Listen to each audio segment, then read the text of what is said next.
दोस्तों, news India में आपका फिर से स्वागत है। दोस्तों, आज की इस वीडियो में हम लोग बात करने वाले हैं एक ऐसे समस्या की जिसके बारे में आज दुनिया का हर स्पेस एजेंसी डिस्कस कर रहा है और उसका नाम है मार्शियन क्लाउड। जी हाँ दोस्तों, नासा जैसी संस्था को भी हिलाकर रख देने वाले इस एक बादल के झुंड ने या आप कह लीजिए वोल्केनो ने पूरी स्पेस इंडस्ट्री को ही एक झकझोर के रख दिया है। और आपको बता दें कि नासा जितना एडवांस है लेकिन उसके सामने भी इसका कोई जवाब नहीं था कि आखिर ये क्या है और इससे बचा कैसे जाए। तो चलिए जानते हैं पूरा न्यूज़ दरअसल है क्या। और आपको जानकर बहुत आश्चर्य होगा और बहुत खुशी भी होगी कि इस मुसीबत से बाहर निकलने के लिए नासा को भारत की इसरो की भी मदद लेनी पड़ी थी। तो चलिए जानते हैं दरअसल पूरा न्यूज़ है क्या और इसमें क्या क्या देखने को मिलता है। दरअसल दोस्तों, जिस क्लाउड की हम लोग बात कर रहे हैं दरअसल मार्स की सरफेस पे अक्सर देखने को मिलते हैं। और हैरानी की बात तो यह है कि दिन में ये कई बार देखने को मिलते हैं और ज़्यादातर ऐसे समय भी ये वोल्केनो दिखते हैं जब सूरज नहीं निकला होता है। और आपको बता दें कि इस समय जो इसकी लंबाई बताई जा रही है वो लगभग 1800 किलोमीटर लंबा और करीब करीब आप मान के चलिए 150 किलोमीटर चौड़ा ये क्लाउड होता है। अब आप इसे एक मोटा अंदाज़ा लगा सकते हैं कि अगर इतना बड़ा क्लाउड किसी के सामने खड़ा हो जाए तो उसकी क्या हालत होगी। दरअसल यही हुआ है नासा के रोवर के सामने। दरअसल दोस्तों, नासा को आपको पता ही होगा परसिवरेंस रोवर जो कि इस समय मंगल ग्रह पे है, और भी नासा के छोटे मोटे और भी रोवर हैं जो कि नासा के सरफेस पर लाइफ की डिस्कवरी कर रहे हैं। लेकिन इसके अलावा अभी ये बात इतनी हाईलाइट इसलिए हो गई क्योंकि नासा के जस्ट सामने इस तरह की समस्याएं देखने को मिली। हालांकि नासा इस पर बहुत पहले से काम कर रहा था और यूरोपियन स्पेस एजेंसी ऐसा भी इस पर स्टडी कर रही थी, लेकिन इसकी स्टडी करना इतना आसान नहीं था। इसलिए भारत के भी मंगल यान के जो ऑर्बिटर थे उनको यूज़ करना पड़ा ताकि इसके बारे में कुछ और डिटेल जुटाया जा सके। अब आपको बता दें दोस्तों कि इसका जो पूरा का पूरा क्लाउड है यह लगभग सोलर सिस्टम में सबसे बड़ा माना जाता है, क्योंकि इस तरह के जो वोल्केनो होते हैं वो मंगल ग्रह की सरफेस पे अक्सर देखने को मिलते हैं। इसको ओलंपस मोन्स बोलते हैं क्योंकि ये मार्स के साउदर्न पार्ट में ही पाए जाते हैं। और ख़ास बात यह है कि ये लगभग पुराने समय में ऐसा देखा गया है कि ये मार्स के स्काई में ही दिखते थे, लेकिन आजकल ये सरफेस पे भी दिखाई देने लगे हैं।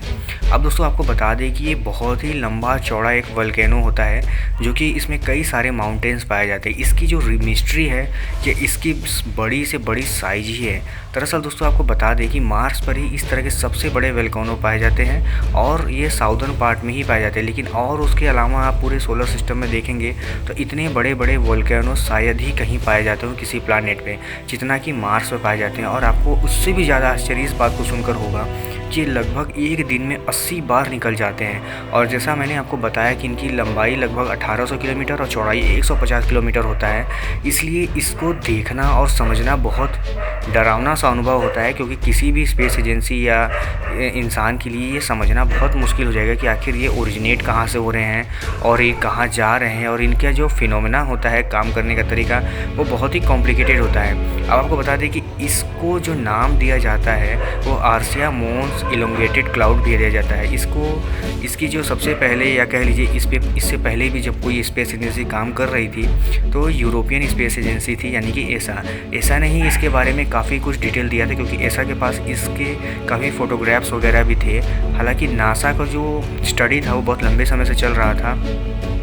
और आपको बता दें दोस्तों कि इसके बारे में अभी तक जितनी भी जानकारी मिली है वो इतनी ही है कि ये दिन में कई बार आते हैं और इनकी जो मैक्सिमम टाइम होता है वो दिखाई देने का वो करीब 2.5 घंटे ही होता है। उसके बाद ये अपने आप डिसअपियर हो जाते हैं। सूरज निकलने के बाद ये लगभग गायब से ही हो जाते हैं। लेकिन इसकी जो स्पीड होती है वो 600 किलोमीटर प्रति घंटा की होती है। यही इसकी सबसे बुरी बात है, क्योंकि इस स्पीड से जब मंगल ग्रह पर हवाएँ चलती हैं तो आप समझिए वोल्केनो कितना डैमेज पहुंचा सकती हैं। हालांकि आपको बता दिए सिर्फ मंगल ग्रह के साउथ डायरेक्शन से नॉर्थ की तरफ ही इनको देखा गया है चलते ज़्यादातर, और इसके बाद ये लगभग कुछ देर 2.5-3 घंटे के बाद ये डिसअपियर हो जाते हैं।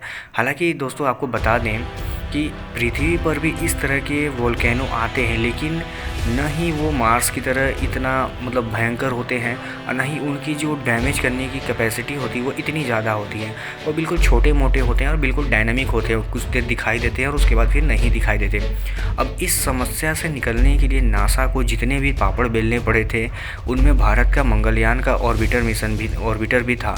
आपको बता दें कि भारत के ऑर्बिटर ने भी काफ़ी फ़ोटोज़ नासा से शेयर किए ताकि इसके बारे में ज़्यादा से ज़्यादा जानकारी जुटाई जा सके और नासा को इस समस्या से बाहर निकाला जा सके। अब आपको बता दें कि इसमें टोटल 5 सैटेलाइट को यूज़ किया गया था ताकि इसको समझा जा सके और इसकी स्टडी की जा सके। उनमें एक तो भारत का मंगलयान और मिशन ऑर्बिटर ही था, जिसकी मदद नासा ने लिया और उसके फ़ोटोज़ को काफ़ी यूज़ भी किया है। और उसके बाद नासा का मार्स ऑर्बिटर और आप माविन, MRO वाइकिंग 2 और MEO जो नासा के हैं, यानी कि भारत की ये नहीं हैं, उनका यूज़ किया गया ताकि इसको प्रॉपर तरीके से समझा सके। और इनके जो फ़ोटोग्राफ्स थे इनको नासा ने यूज़ किया ताकि आने वाले समय में भी इसकी स्टडी और ज़्यादा की जा सके और इसके ओरिजिन और फिर डिस्प्लेसमेंट के बारे में और ज़्यादा जानकारी जुटा के, ताकि आगे के जो मिशंस हो उनमें ख़ास तौर पे ऐसे वैल्केनों से बचा जा सके, क्योंकि नासा नहीं चाहता कि उसका मंगल पर अमंगल हो जाए। तो दोस्तों, आपको कैसा लगा कि भारत का इसरो जो कि नासा के इतने बड़े प्रोजेक्ट में भी नासा की मदद कर रहा है, और ये हम जैसे भारतीयों के लिए भी काफ़ी गर्व की बात है कि नासा अपने इतने बड़े बड़े प्रोजेक्ट में भारत को मौका देता है कुछ करने का और अपना मदद देने का, जो कि दुनिया में हमेशा याद रखा जाएगा कि इसरो ने नासा के लिए क्या किया, या इसरो ने मंगल पर लाइफ खोजने में क्या मदद किया किसी की। तो दोस्तों, आपको क्या लगता है ना, इसरो का ये कदम देख कर सुनकर आपको थोड़ा भी अगर प्राउड हुआ हो तो कमेंट में जय हिंद जरूर लिखिएगा। और आप हमारे चैनल पर पहली बार आ रहे हैं तो हमारे चैनल को सब्सक्राइब कर लीजिएगा, क्योंकि हम इंडियन डिफेंस और Indian space science related videos रोज लाते रहते हैं। चलिए, कल मिलते हैं किसी और वीडियो में किसी और टॉपिक के साथ। तब तक के लिए धन्यवाद।